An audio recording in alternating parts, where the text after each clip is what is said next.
Olá pessoal, boa noite, tudo bem? Bom, hoje mais um vídeo aí com o engenheiro Mário Fontes, meu amigo Mário Fontes, e nós vamos falar sobre global greening, né, sobre a fertilização de CO2. E as pessoas, né, principalmente os aquecimentistas falam, né, que não, o mundo está aquecendo, vai se tornar deserto, vai aumentar a desertificação, vai aumentar áreas não verdes, né? E não é bem isso que está acontecendo. Né? Então, vamos lá. Boa noite, Mário. Tudo bem? Olá, Tiago. Boa noite. Boa noite a todos que estão nos assistindo aí. Bom, então é isso aí, meu amigo. Conta essa história aí pra gente, como é que tem funcionado isso aí, que não é bem assim que a gente está observando, né? De fato não é não. Deixa eu ver aqui a história de compartilhar a tela.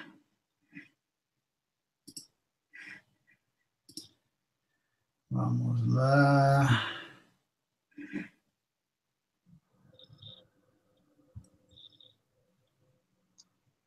Entrou aí, Tiago? Entrou, manda bala. Tem um título aí, né? Isso. Muito bem. Então, é, uma afirmação: não há evidências convincentes sobre o declínio das florestas tropicais. Quem disse isso foi o doutor Alan Greiner. Ele é catedrático em geografia e um dos principais especialistas no mundo em desmatamento tropical, em um estudo que foi publicado em 7 de janeiro de 2008 na Academia de Ciências Norte-Americanas. O professor Greiner, ele diz o seguinte: a avaliação global dos recursos florestais da FAO em 2000 mostrou que a área total das florestas tropicais caiu de 1,926 bilhões de hectares para 1,799, 1,8 praticamente, né, bilhões de hectares entre 1990 e 2000. Não é? 10 anos antes, porém, a mesma avaliação da FAO dizia que a área total das florestas tropicais caiu de 1,91 bilhões de hectares para 1,75. Quer dizer, você vê que não, são 2 degraus, né? Os números de um período não coincidem com o outro. Né? Muito interessante e, ao mesmo tempo, muito curioso. Né? Por que é que se dá isso? Como é que eles não conseguem ter nem coerência com os números? Né? Então, vou voltar aqui a minha bela imagem do nosso planeta e para mostrar, na verdade, uma outra imagem. Uma imagem vale mais do que 1000 palavras, né? Mas nós temos aqui uma visão do nosso planeta num planisfério, né? Quer dizer, todo o planeta aqui colocado num único plano, uma foto em alta resolução aqui, limpa das nuvens, em que a gente vê a cobertura vegetal em todo o mundo, né? Então a gente mexeu o mouse aqui, vamos lá. Estamos aqui na Amazônia, né? Que dizem, né? O grande pulmão do mundo, né? Completamente. E não é nem um alvéolo, né, como a gente sabe, né? Né? A floresta do Congo aqui, toda a área da Sibéria, enfim. E é uma situação que, se você prestar bem atenção nos detalhes, né, a gente vê também aqui os grandes desertos, né, o deserto do Saara, aqui, toda a Península Arábica, aqui, que também é um grande deserto, o deserto de Gobi, lá na China, o Kalahari, aqui no sul da África, né, a Austrália, que também tem grandes desertos no seu interior, e, enfim, a gente percebe, até nós comentamos no nosso outra conversa, né, Tiago, se os dinossauros estivessem vivos hoje em dia, né, no período dos dinossauros, né,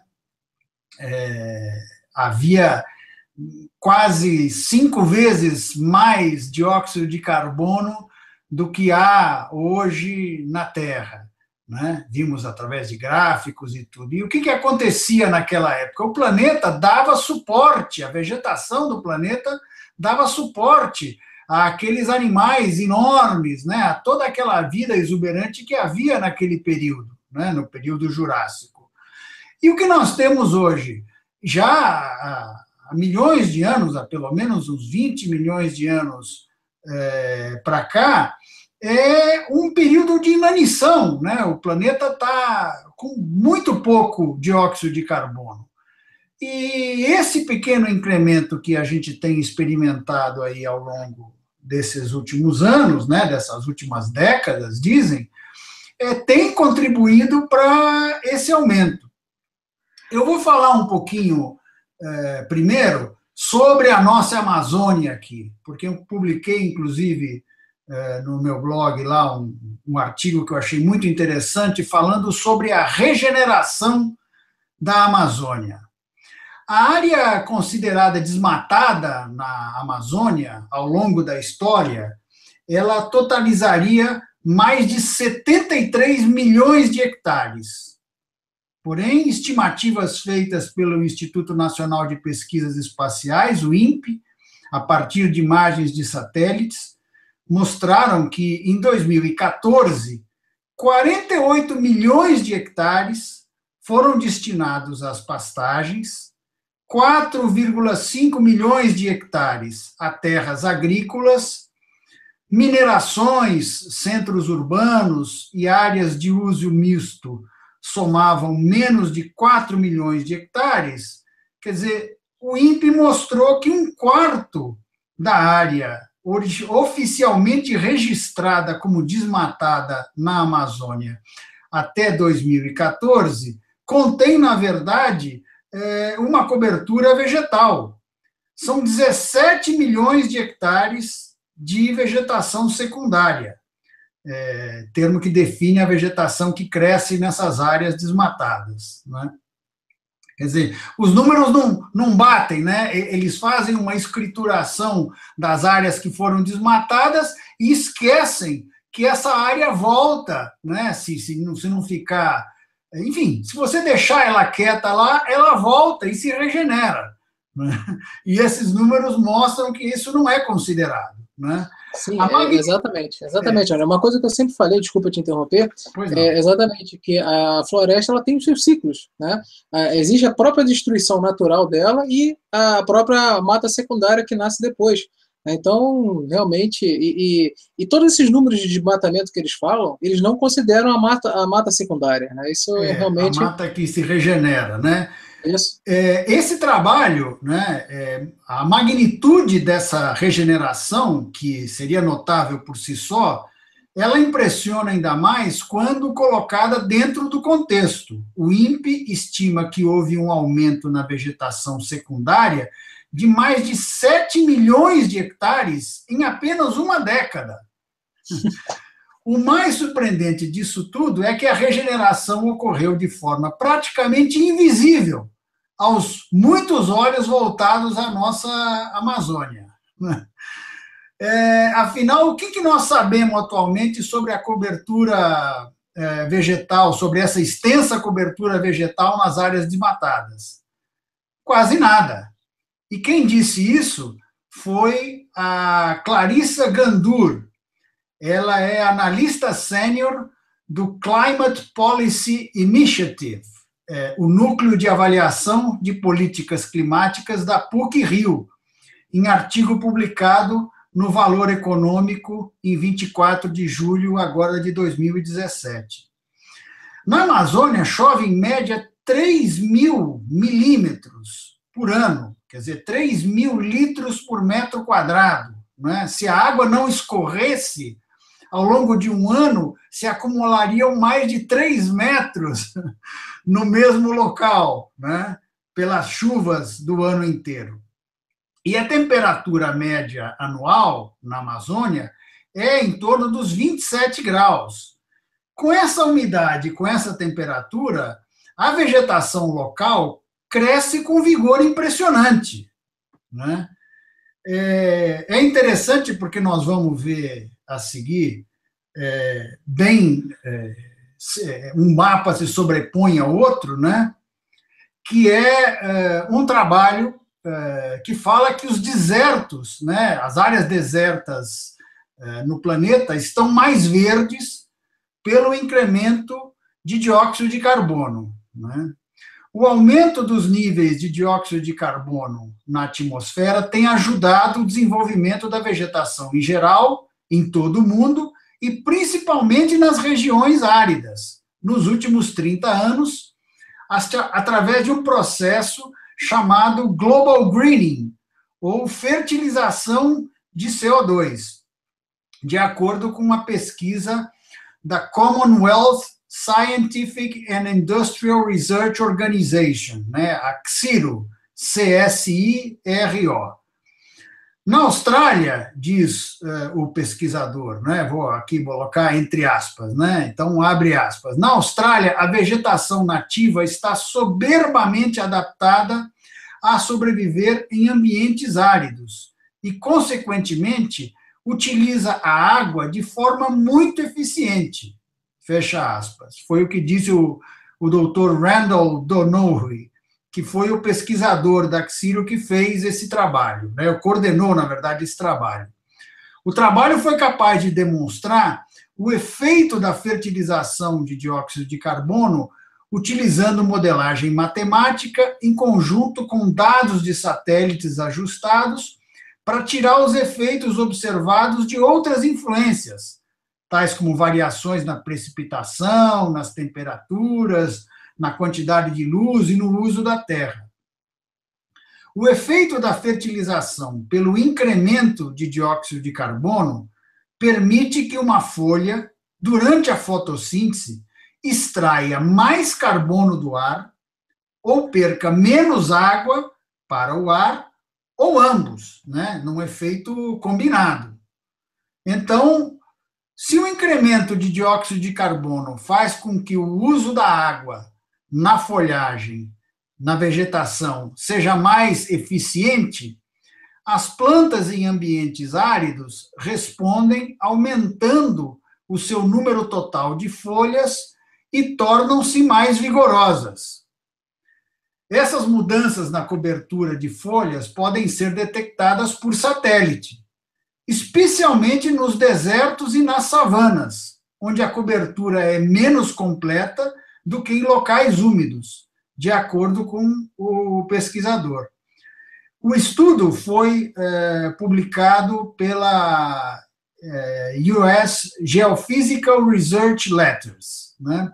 Então, a gente vê bem, deixa eu movimentar um pouco o mouse aqui, ó, na África subsaariana, né, essa parte da África aqui que fica bem embaixo do deserto do Saara. E na Austrália, além dessa região aqui importante também na Índia, né, houve aumento da área de folhas, né, nessa região, da vegetação nativa nessa região, de mais de 30%. Né?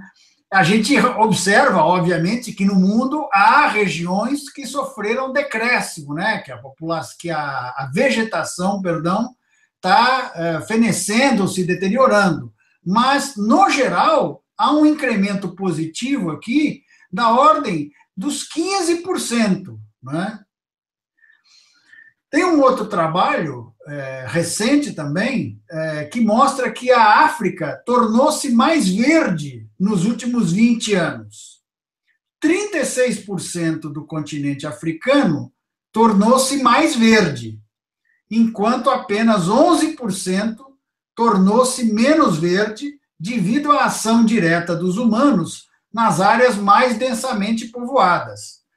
Esse estudo foi publicado pela revista Nature, Ecology and Evolution. Não é? Então,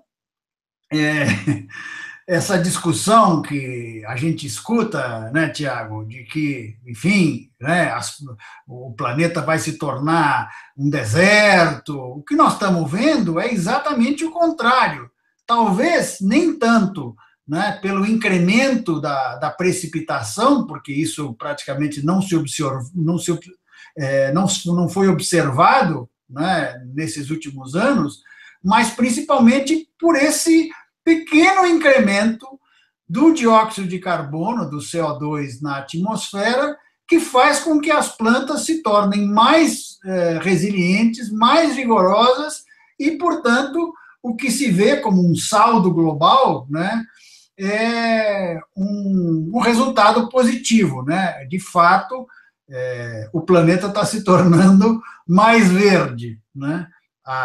Poderíamos dizer que há um reverdecimento global, né?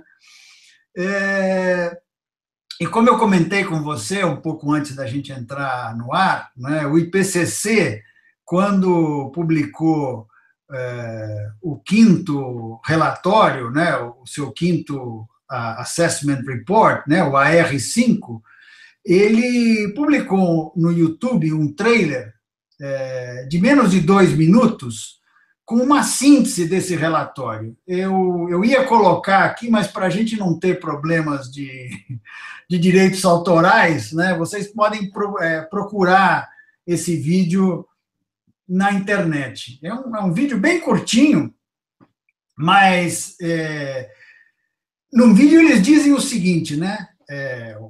A chamada, assim, logo no começo, né? Aparece lá daqueles famosos pesquisadores, né?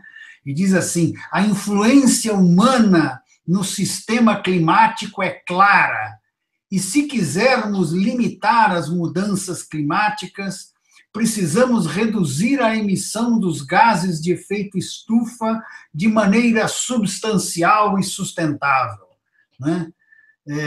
E aí começam a mostrar uma série de imagens, de fotos.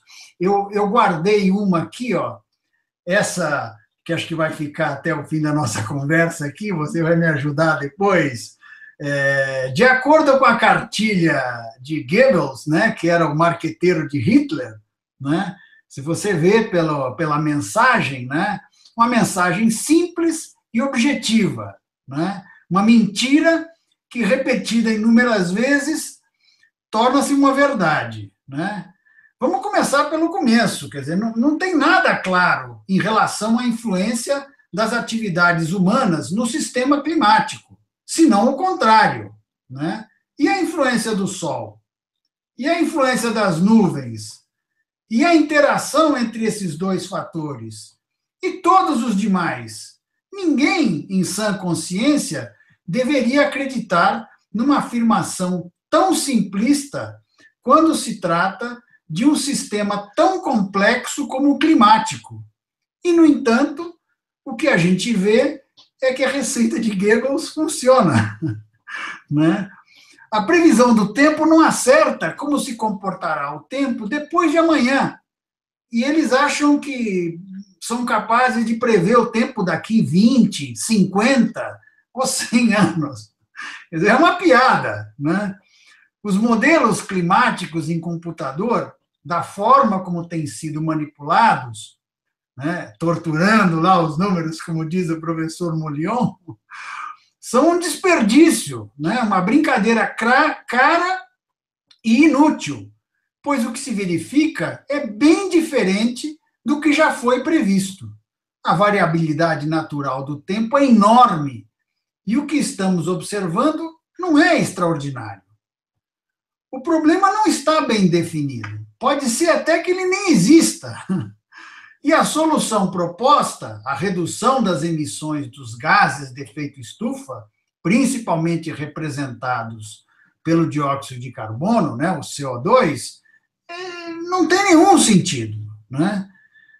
Lembrem-se, nós já falamos isso nos nossos vídeos também, que o Sol, a água e o dióxido de carbono são essenciais para a fotossíntese e para a vida, tal e como nós a conhecemos, no planeta Terra, né? O CO2 não é um poluente. o planeta Terra ele está se tornando cada vez mais verde, como nós vimos. Mais CO2 na atmosfera tem sido um benefício para a vida em geral. As incertezas sobre a quantificação das emissões naturais de dióxido de carbono são maiores que as emissões estimadas decorrentes da atividade humana. Quer dizer, o erro é maior do que a medida, né? E essa imagem que eu extraí desse vídeo do IPCC, né, é a constatação de que eles estão tentando enganar os incautos, né? O que a gente está vendo aqui nessa foto, professor Tiago, que é um especialista também no assunto? Isso aqui é uma central nuclear de geração de energia elétrica, e essas 3 torres que vocês estão vendo aqui, quer dizer, essas 3 torres, né, nessa central nuclear, elas estão emitindo vapor d'água. Essa coluna, né, essas torres são torres de resfriamento, né, de refrigeração e condensação do vapor da planta termoelétrica, e as colunas de fumaça branca que a gente vê saindo das torres são de vapor de água. Aqui, né, o Tiago sabe perfeitamente, e os nossos amigos deveriam saber também, uma planta nuclear não emite dióxido de carbono, né? Então, a intenção ao usar essa imagem, olha o detalhe, né? Quer dizer, isso aqui trabalhado, as cores, esse aspecto noturno, a gente vê com tanta frequência, né, nesses filmes apocalípticos, né, o Al Gore e o Escambau, aí, essa turma toda que quer pregar o medo, né, na população em geral. Quer dizer, isso aqui é uma mentira, né, e que ajuda a corroborar as outras mentiras que eles estão cansados de publicar para nós, né? O que nós devíamos constantemente ver, e aqui eu deixo essa imagem para vocês todos, quer dizer, isso aqui é a vida, né? Água, luz do sol, e as plantas são capazes de sintetizar os próprios nutrientes, né? Os açúcares, né? A fotossíntese, na verdade, é a síntese de uma molécula a partir da água e do dióxido de carbono que está na natureza. Quer dizer, mais dióxido de carbono, mais vida. É o gás da vida, como diz o professor Mullion. Tá certo, Tiago?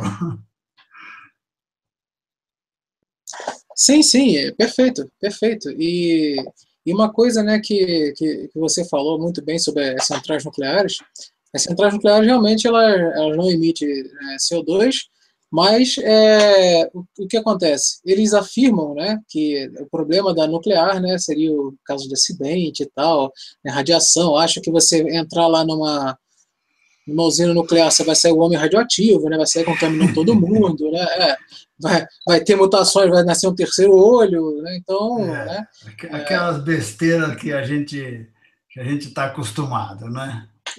Não, exatamente.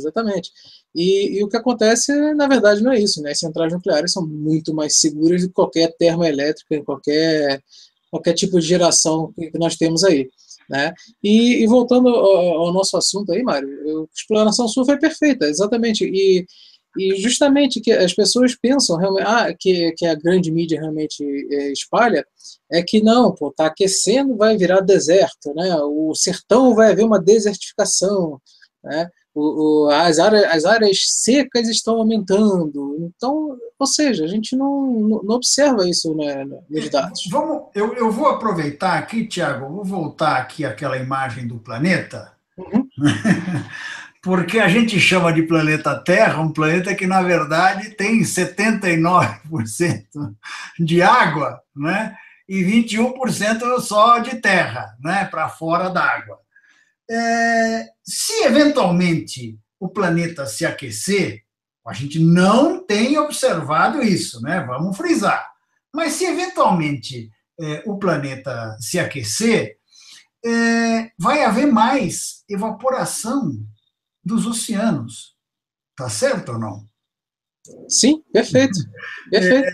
Vamos naquela imagem do planisfério aqui, quer dizer, como é que a Amazônia é tão verde, né? Quer dizer, não é que a água é gerada aqui na Amazônia, né? O professor Molion, que trabalhou na região lá desde criança,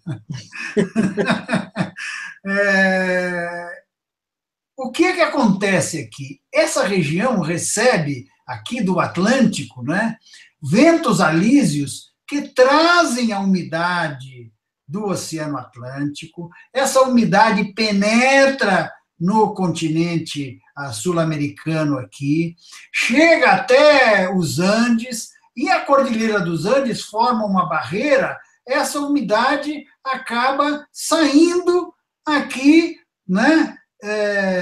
Normalmente aqui pelo Sudeste e tudo mais. Então, a gente tem as regiões mais produtivas agrícolas hoje, né?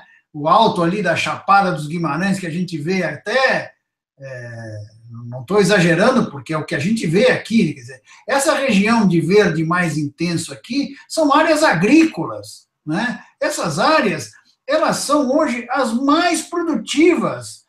Por quê? Você tem chuvas praticamente durante 8 meses do ano e tem ausência de chuvas por 4 meses, né? Então, você consegue fazer uma safra de soja e no mesmo ano agrícola, né, vamos colocar isso no nosso calendário, né?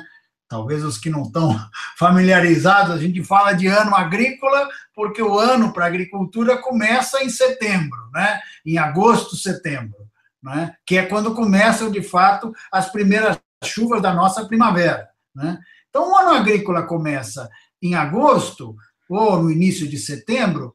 Se o agricultor plantar soja no início de setembro, outubro, novembro, dezembro, em janeiro, ele está colhendo essa soja, né? De 3 a 4 meses, obviamente tem variedades que são mais precoces, outras que são mais tardias, mas em 4 meses ele colhe a produção de soja, né, quer dizer, realiza no início do ano agrícola, uma grande produção de soja, e até o final de fevereiro, se ele colher a soja, né, no meio de janeiro, porque às vezes você colhe até no finalzinho de dezembro, né, já inicia a temporada de colheita de soja.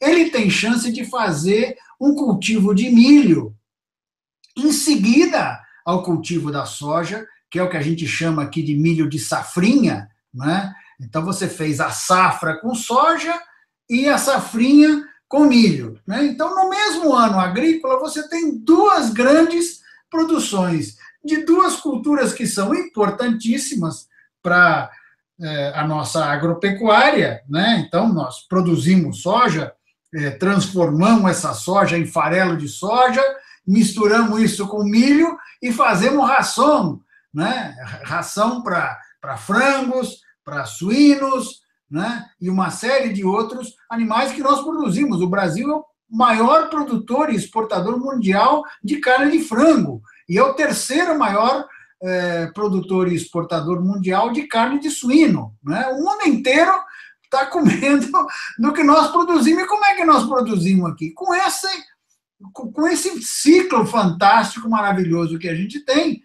né? Dessa umidade que vem do oceano, repito, penetra aqui pela Amazônia, obviamente que chove aqui bastante, como nós falamos, chove mais de 3.000 milímetros em média na região amazônica, mas ainda chove na região aqui do alto da Chapada dos Guimarães ali, que já é a vertente da cuenca amazônica, né? Tem um amigo que tem uma fazenda ali perto de Campo Verde, que é um lugar interessantíssimo porque é a cumeeira do Brasil, né?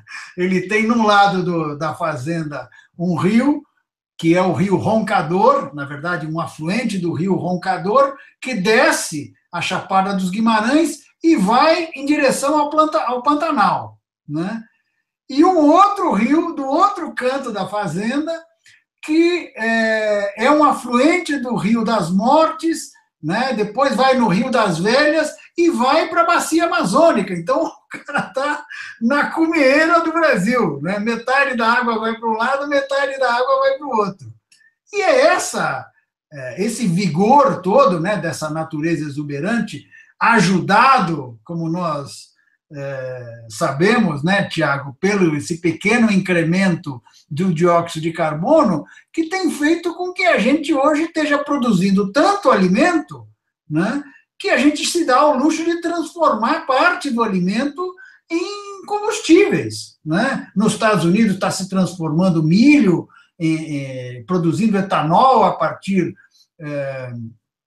de milho, né? Como nós falamos na nossa última conversa lá sobre biocombustíveis e tudo mais. Aqui no Brasil a gente usa a cana-de-açúcar, mas no Mato Grosso já tem gente produzindo também etanol a partir de milho. Quer dizer, por quê? Porque o planeta, na verdade, hoje tem mais obesos do que famintos, né? É um problema de distribuição dos alimentos que se produz. Mas não está faltando comida. Pode ser que a comida esteja mal distribuída. E, de fato, tem gente na África, mas basta olhar aqui para o continente africano para você chegar a essa conclusão. Quer dizer, com tanto deserto, não é muito fácil produzir lá. Tá certo? Sim, sim, é verdade. Eu sempre falei, né, que o problema não é a produção de comida, né? O problema é que as pessoas não têm dinheiro para comprar. Pois é. Então é mais um. Mas no mundo hoje tem comida sobrando, né? Sim, sim. A última vez que eu li isso. Eu vou sair aqui da. Vamos voltar nós aqui, tá, Tiago? Assume okay, você aí a tela aí, vamos ver. Tá ok. A última divulgação que eu li sobre isso era justamente que se produzia 5 vezes mais do que a população, do que seria necessário para a população. Só que realmente as pessoas não têm dinheiro, não têm acesso, né, para comprar. Então, é mais uma questão socioeconômica do que realmente de produção. Né? Tá com dificuldade aí de tirar? Não, já tirei, não tirei? Ah, não, desculpa, peraí. Não, porque eu preciso ir aqui. Vamos lá, garoto. Encerrar. Eu ainda aprendo isso aqui, viu, Tiago? Agora sim. Agora sim, isso aí. Não, mas exatamente, o que você falou foi perfeito, né? Principalmente aquela parte, né? Que para a gente ter comida, né, é necessário, né? Luz, água e CO2. Né? Então, o Brasil tem áreas, né, de pastagens degradadas. O que aconteceu nos últimos, né, eu já estou formado há mais de 30 anos, né, o que eu acompanhei aqui nesses últimos 30 anos? Né? Então, no caso da produção de soja, por exemplo, eu me lembro que eu estava na faculdade e a cultura da soja ela tinha sido recém-introduzida, né? Veio pelo Rio Grande do Sul, da Argentina, começou a se instalar principalmente no Paraná. Naquela época, né, 1985, né, 1980, a produtividade de soja no Brasil era de 800 quilos por hectare. Né? Obviamente que teve muita pesquisa, Embrapa, empresas privadas, né, que desenvolveram e melhoraram variedades de soja. Hoje a gente tem, inclusive, a soja transgênica lá, resistente ao Roundup, né, ao glifosato. E o que acontece? Hoje, a produtividade de soja, ela está em torno dos 3.600 e em áreas atinge os 4.000 quilos por hectare. Quer dizer, em 30 anos, nós transformamos uma cultura que produzia perto de 1.000 quilos por hectare, nós triplicamos, né, ou mais do que triplicamos a produtividade dessa cultura. Né? E se aumentar a área, né, de plantio? Então, nós aumentamos, nesses 30 anos, quase 10% a área agrícola, né? E foi principalmente em cima de pastagens degradadas, né? Nós comentamos ali naquelas imagens, e falando sobre aqueles dados da Amazônia, né?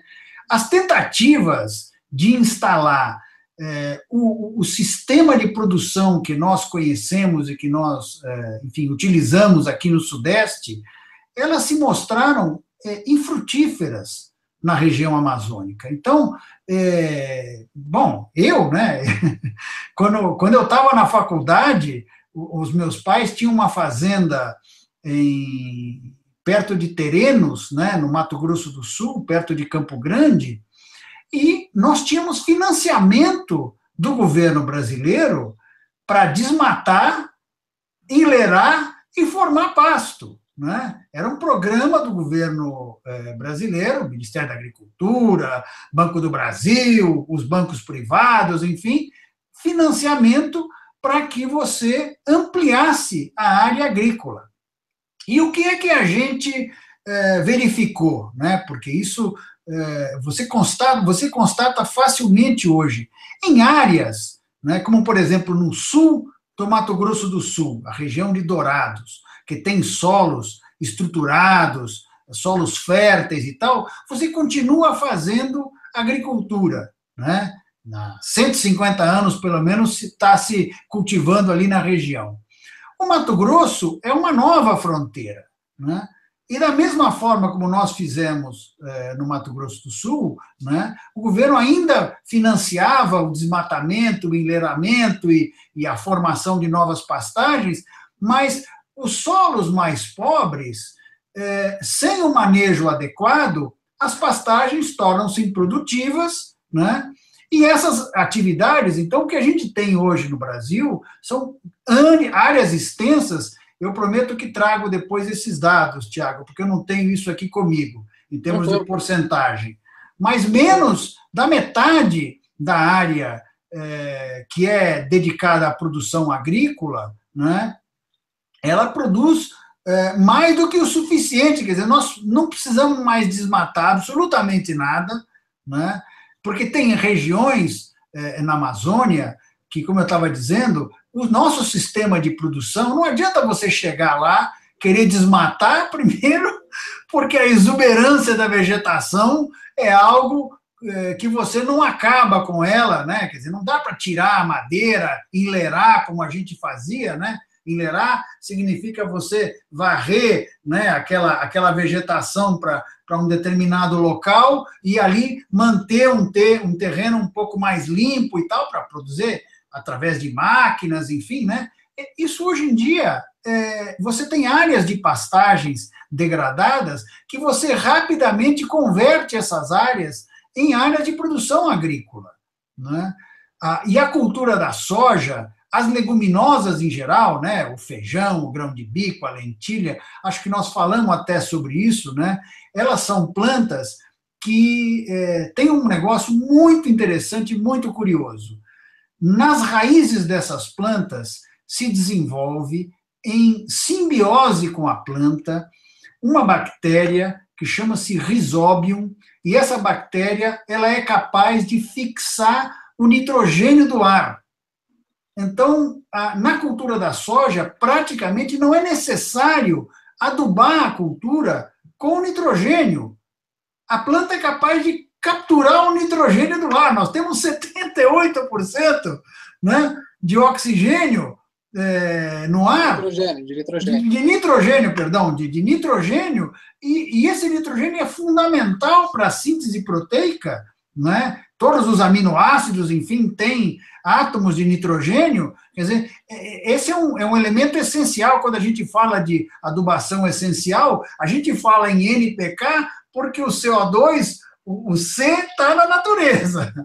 E as plantas capturam na fotossíntese esse CO2 da natureza. Mas o N, que é o nitrogênio, o P, que é o fósforo, e o K, que é o potássio, que são os três nutrientes que vão em mais quantidade, depois você tem cálcio, magnésio, enxofre e uma série de outros, né, micronutrientes como selênio, molibdênio e uma série de outros que você precisa de quantidade muito pequena, mas precisa, senão a planta não se desenvolve perfeitamente, né? O fato é que a cultura da soja recompõe o terreno, ela fertiliza o terreno. E com as técnicas modernas de plantio direto, de não fazer aração e gradiação, né, e manter o solo, sempre coberto, né, nesse esquema em que você faz soja na safra e milho na safrinha, durante o ano, quando chove, tem sempre no solo uma cultura instalada. Então, não há perdas por erosão, né? O solo está sempre protegido e você, ano a ano, vai incorporando matéria orgânica a esse solo. Então, você transforma, que é o que acontece. Você sai de Cuiabá, sobe a Chapada dos Guimarães, a primeira cidadezinha que você vai chegar, lá em cima, na Chapada, chama-se Campo Verde. Se você virar à direita, você vai em direção à Primavera do Leste. Se você virar à esquerda, você vai em direção à Nova Brasilândia. Aquela região hoje é a região mais produtiva do nosso país, porque você tem chuvas, como eu falei, durante 8 meses por ano, um solo que foi construído ao longo desses últimos anos, né, com a incorporação de matéria orgânica. Então, a área hoje é a mais produtiva. O município de Campo Verde, ele é o maior produtor de algodão do estado de Mato Grosso, que é o maior produtor de algodão hoje do país, né? Então, você tem na região a cultura da soja, do milho, do algodão e uma série de outras, girassol, feijão, em áreas irrigadas, enfim, você tem uma diversidade que é o que garante o nosso sustento. Naquela região você produz a soja, que esmagada te dá o farelo de soja, que é a proteína mais barata que se tem à disposição, né? Como a gente acabou de falar, por essa capacidade que a soja tem de fixar o nitrogênio do ar.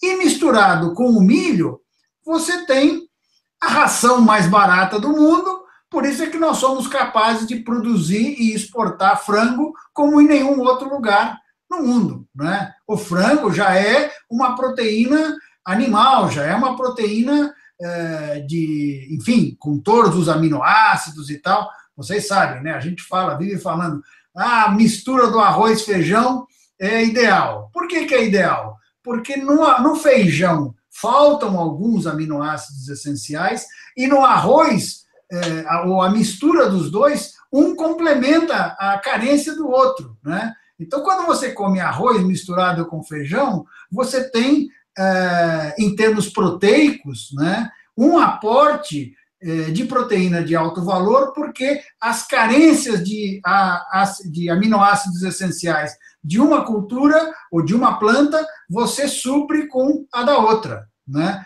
que se complementam enfim, a nossa dieta é uma das mais equilibradas e saudáveis, né? Arroz, feijão, bife, batata frita e salada. Né? O prato do brasileiro é realmente fantástico, é uma aula de nutrição. Só não deixa os nutricionistas te ouvirem falar batata frita, né? Não, batata é nossa, né? Batata a gente serve de outras formas.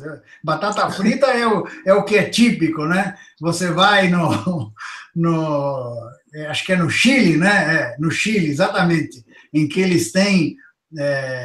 bom, toda a América Andina tem muitas batatas, na verdade a batata é nossa, né? A gente compra hoje batata semente da Holanda, mas eles levaram daqui as nossas batatas, desenvolveram, melhoraram lá, e hoje a gente acaba comprando dele a batata semente. Mas essas batatas são daqui da América, elas não existiam na Europa, né? E essa cultura, o que você come tipicamente no Chile? Então, eu não sei se você já esteve por lá, Tiago, mas você vai em qualquer restaurante, em qualquer lugar, e você pede é a terminologia deles, e aqui sem nenhum demérito, por favor, né? Por exemplo, filé à lo pobre. E o que é o filé à lo pobre? É um steak, um filé, enfim, com ovo frito, cebola frita e batata frita. Não vai me dizer que isso não é alimentação saudável, tá certo? Não, pô, deve ser muito bom, né? De pobre ele não tem nada, né? Não, e deve ser muito bom, né? Porque, poxa... Muito bom. E assim você tem merluza, enfim, você tem pescado, né? E esse é o mais comum, né? Não sei o que, alô pobre. E eles vêm sempre acompanhados de ovo frito, batata frita e cebola frita. Fantástico. Você me lembrou de um caso, né? Quando eu estive no México a trabalho, a pessoa que foi me buscar lá no aeroporto, né? Eu estava andando lá na cidade do México e nós fomos almoçar em uma outra cidade, né, chamada Villahermosa, muito bonita. Só que aí quando no meio da estrada, né, tinha um pedágio. Aí conversando lá, eu falei assim, olha, aí ele chegou para mim e disse, olha, nós vamos passar agora pela caceta. Eu falei, pô, que isso? e lá no México, caceta era o pedágio. Caseta, né? Ele fala caceta. Eles falam. Chama caceta. Peraí. Eu falei, não. Eu falei, no Brasil não é muito bem assim, não. Mas é isso aí, Mário. Pô, muito bom mais uma vez aí. E me permite, antes da gente terminar, de eu falar uma coisinha? Pois não. Que tem aí um vídeo na internet, alguns falando, né, sobre o que a gente fala sobre a lei divina e tal, né, aquela coisa, né, primeiro chama até de lei divine, não divine, né, e a pessoa, né, que está falando isso aí, né, confunde muitas coisas, né, fala que existe molécula de um átomo, né, fala que as moléculas de 3 átomos, né, elas só podem ser lineares, né, eu vou apresentar para ele a molécula d'água do ozônio, né. O gênio vai descobrir que não é linear, né? Exatamente, né, e outras coisas mais, como a confusão entre luz e radiação, né, toda luz é radiação, mas nem toda radiação é luz é somente o espectro visível, né, então ele chama tudo de luz, né? Então, e outras confusões mais, e o que acontece? Quando a gente fala, né, sobre a lei de Wien, sobre a banda, né, de 15 microns, que equivale a menos 80, tá? A banda ela é uma curva de sino. Não quer dizer que o máximo de emissão da banda seja só aquilo. A banda é uma curva de sino. Então, caramba, as pessoas que falam, a banda porque sabe só... Não, estão errados. A banda é uma curva de sino. Tá? Depois, eu só quis comentar isso rapidinho aqui, porque eu vou fazer depois um vídeo só falando sobre isso. Eu não vou entrar em mimimi de internet. Ele falou isso, ele falou aquilo, o canal falou aquilo. Não. Tá? Se quiser debater, se quiser falar, vem debater ao vivo. Eu não vou ficar com essa picuinha de escreve para lá, escreve para cá, faz videozinho para lá, não. Se quer debater, vem debater ao vivo. É isso aí. Bom, mas vamos deixar aqui mais uma vez o nosso statement, né? A nossa vinheta aqui, né? Foi motivo, inclusive, de um outro hangout que nós fizemos e que eu acho que é um dos sucessos aí do teu canal, né? O CO2 não é um poluente. O sol, a água e o dióxido de carbono são essenciais para a fotossíntese e para a vida, tal e como nós conhecemos, nesse nosso planeta Terra. Combinado? Exatamente. E assistam aí, quem não assistiu ainda esse vídeo sobre o CO2 não ser poluente, que com o Mário foi o primeiro vídeo nosso aqui no canal, e realmente foi uma aula tremenda que ele deu, né?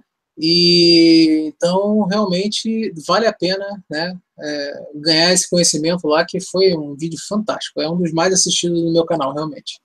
E complementando, né, quer dizer, o planeta, com o pequeno incremento de dióxido de carbono, que os motivos não são, é o que nós falamos, né, quer dizer, o erro é maior do que a medida. Querem fazer uma medida da nossa produção de dióxido de carbono, e o erro das estimativas decorrentes da emissão natural de dióxido de carbono, o erro da medida é maior do que a nossa produção, né?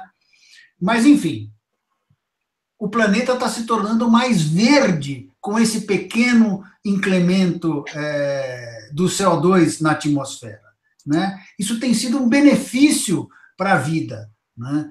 Nós mostramos em gráficos, em outro vídeo que nós fizemos, né, que nos últimos, não sei, já fazem quase 20 milhões de anos, quer dizer, é muito tempo, em que o planeta está praticamente em inanição.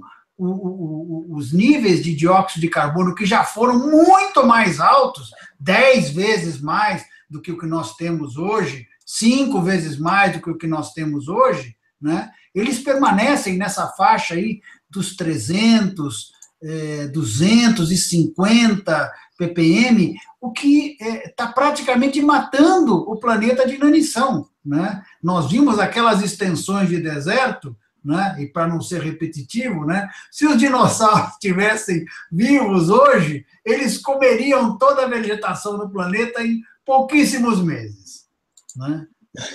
Não, verdade, verdade. Realmente foi o que você falou, existe essa inanição, né, de CO2. Se eventualmente nós estamos contribuindo para isso, porque nós estamos melhorando o planeta, né? E não piorando, né? E muito menos sendo o causador, né, do aquecimento global, né? Porque aqui eu publiquei, você certamente viu, Tiago, lá no blog, né? O professor Molion me mandou um texto, que é o que está na cabeceira lá do blog hoje, né? Explicando com detalhes, com todas as letras, né? com riqueza de informações, dados técnicos, enfim, o efeito estufa, tal e como se preconiza hoje em dia, não se sustenta. É uma invenção, é uma falácia, tá certo? E vocês encontram lá no blog a explicação pelo nosso querido professor Molion, né, de como é que, na verdade, o que é que acontece de fato, né? Se nós estamos experimentando hoje um pequeno aquecimento, na verdade, nós não estamos experimentando aquecimento nenhum, né? No período mais recente, nós tivemos, sei lá, na era cristã, né? Nós tivemos um período que foi o período quente medieval, né? Que os meteorologistas, inclusive, chamam de ótimos climáticos, né? Porque são normalmente associados a períodos de abundância, né? Depois nós tivemos a pequena idade do gelo, e nós estamos hoje num intervalo, né? Entre, nos últimos 2.000 anos, uma temperatura que nem é, tão alta quanto foi no período quente medieval, né? Os vikings, por exemplo, saíam do norte da Europa e aportavam nas praias do norte do Canadá, que hoje estão praticamente congeladas o ano inteiro, né? Então, o planeta estava mais quente. E nós tivemos um período mais frio, né? Já foi mais quente, já foi mais frio, e certamente não foi por conta da nossa atividade aqui. Exatamente, exatamente. E realmente esse texto do professor Molion é muito bom, já tinha lido, já tinha me enviado. E no meu canal mesmo tem um vídeo que é o primeiro Castelo de Cartas da Ciência, aquela série, né, que a gente faz. Né, é o primeiro vídeo onde eu falo justamente, né, efeito estufa e aquecimento global. O efeito estufa, ele é uma impossibilidade física, tá? Não existe. Como ele é descrito tá nessa pelo IPCC, pelas faculdades, não existe, não tem como, tá certo? Então, exatamente, né? Volto a dizer, se você discorda da opinião, não tem o menor problema que você discorde. Você pode comentar, como já comentaram, eu respondo, mas não vou entrar em mimimi. Se quiser falar, vamos falar ao vivo. Muito bom, Tiago. Tá? Conte comigo. Não, inclusive eu estou planejando, Mário, não sei se você chegou a olhar o e-mail lá, um Hangout, que eu chamei de Mega Hangout, né? Mas ali o pedigree da turma é muito alto, eu me abstenho, enfim, eu participo se vocês acharem que tem espaço, mas eu acho que tem gente muito mais capacitada, professores, enfim, gente que tem capacidade de falar, não só com a minha experiência, né? Eu falo muito mais pela minha experiência própria, pela minha vivência, do que praticamente, eu não sou professor universitário, enfim, eu sou um prático da vida, né? Não, mas você está dentro. Isso aí, pô, a aula que você deu sobre CO2, muitos professores universitários de vários níveis aí não dariam. Então, justamente, a gente só está vendo a questão de tempo, né, para cada um, para a ordem que vai falar. Se ficar muito grande, eu divido em dois, 3 programas, né? Então, contem comigo, minha contribuição modesta vai estar à disposição.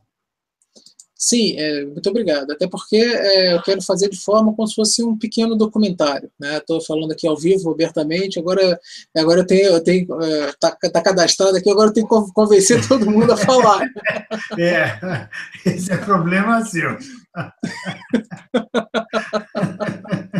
Realmente é um problema, mas acredito que a maioria realmente vai falar. Vou buscar profissionais, né, lá dentro do nosso grupo em várias aulas, várias vertentes do conhecimento, né, claro, para poder chegar e alinharmos o discurso, né, para cada um dentro da sua parte, né, falar o que deve ser falado, né. Muito bom. Bom, é isso aí, pessoal. Olha, mais uma vez aí, obrigado a todos, obrigado ao Mário aí por estar presente. Mário, quer fazer alguma consideração final?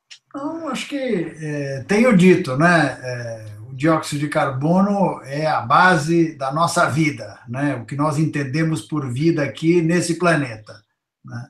Falamos bastante já sobre o assunto, tem vídeos aí na videoteca do professor Tiago, então os interessados em se aprofundar no assunto, tem aí farto material, não só na videoteca do professor Tiago, mas nos blogs, enfim, tem bastante informação sobre o assunto, né? Duvidem, né? Quer dizer, eu fiz questão de falar lá sobre Goebbels nos meus comentários ali, quer dizer, era um marqueteiro de Hitler, né? E a fórmula dele era essa: mensagem simples e objetiva, e você fica martelando, e aquilo parece que entra na cabeça das pessoas, e as pessoas passam a assumir aquilo como se fosse plena verdade, né? Então, não é possível que nós não vamos aprender com os nossos erros, né? Erros cometidos pelos humanos aqui no passado mais recente, né? Não é possível que o pessoal continue a acreditar, né, e falar nas emissões de gases do efeito estufa, tentando resumir, né, isso ao dióxido de carbono. Nós já mostramos e falamos bastante sobre o assunto. Dióxido de carbono é essencial para a vida e não é um poluente. Dióxido de enxofre, óxido de nitrogênio, material particulado, opa, aí é outra conversa, né? Aí nós vamos falar sobre isso talvez num outro vídeo, né? Mas é isso, Tiago, obrigado mais uma vez pela oportunidade, um abraço para você e para todos que estão aí nos assistindo. Até a próxima. Bom, é isso aí, pessoal. Muito obrigado aí, mais uma vez. Quem não é inscrito no canal, se inscreva-se. ative lá o sininho, né, para poder receber as notificações. Deixem seu like, né, que é bom para a gente. Deixem seus comentários, né, suas curtidas, né. E uma coisa, né, agora eu lembrei aqui, o blog do Mário, né, só você chegar lá no Google, colocar a grande farsa do aquecimento global, aparece logo, né, no topo, um blog famosíssimo, visitado, um blog excelente, tem muita informação, informação séria. Quase 500 mil visitas, Tiago.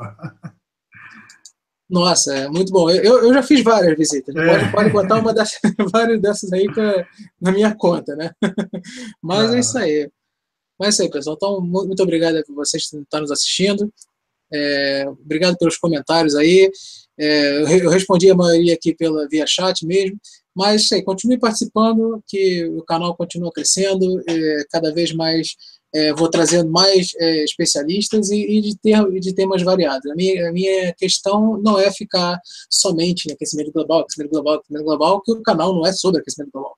Né? E até mesmo você, Mário, já fica um convite prévio aqui, se quiser falar de qualquer assunto, né, dentro da ciência, dentro da agronomia, que você é um baita especialista, fica à vontade de trazer aí para a gente o seu conhecimento, ok? Muito bom. Combinaremos. Então tá Vamos bom. voltar mega hangout. Prepare. Preparem os ouvidos, né? Isso aí. Tá bom, pessoal. Obrigado aí, uma boa noite a todos. Obrigado. Boa noite, Tiago. Boa noite a todos.